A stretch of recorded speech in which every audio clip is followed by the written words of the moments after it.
Mental health. What is mental health? Mental health is something that includes our emotional, psychological, and social well-being. It affects how we think, feel, and act. It helps determine how we handle stress, relate to others, and make choices.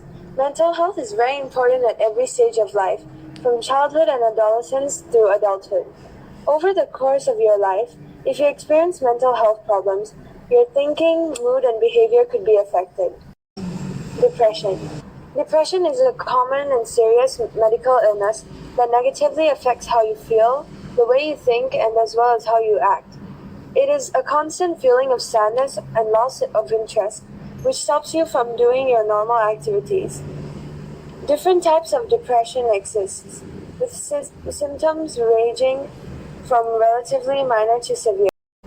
What do people diagnosed with depression experience?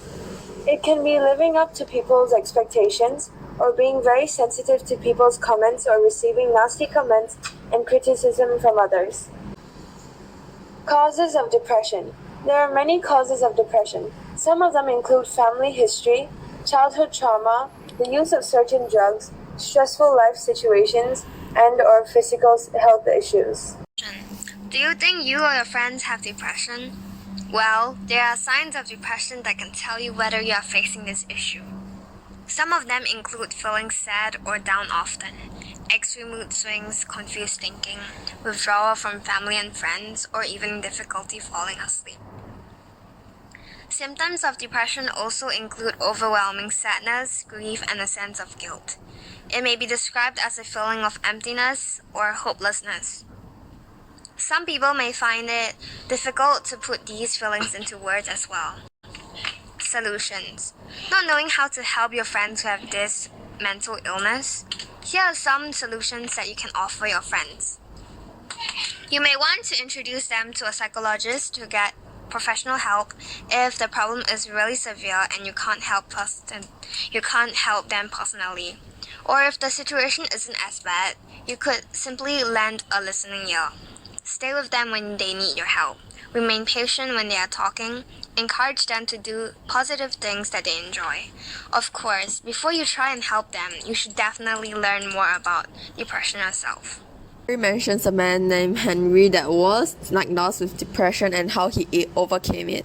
Harry has battled with depression for a long time, but it was not until university that it took an uncontrollable hold of his life.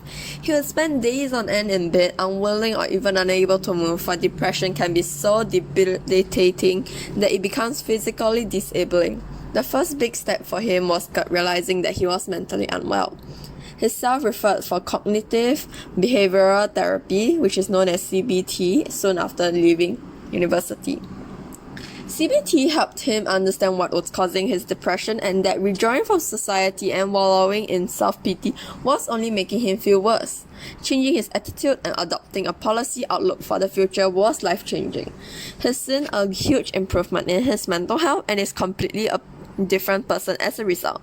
His depression is still there, he thinks it always will be, but he can manage it to the extent that it doesn't affect his ability to function in day-to-day life. How do we spread awareness? We could put up posters in schools or near your neighborhood. Posters could be like the ones shown in the slides, or even come up with games to educate the public, such as a simple Kahoot quiz.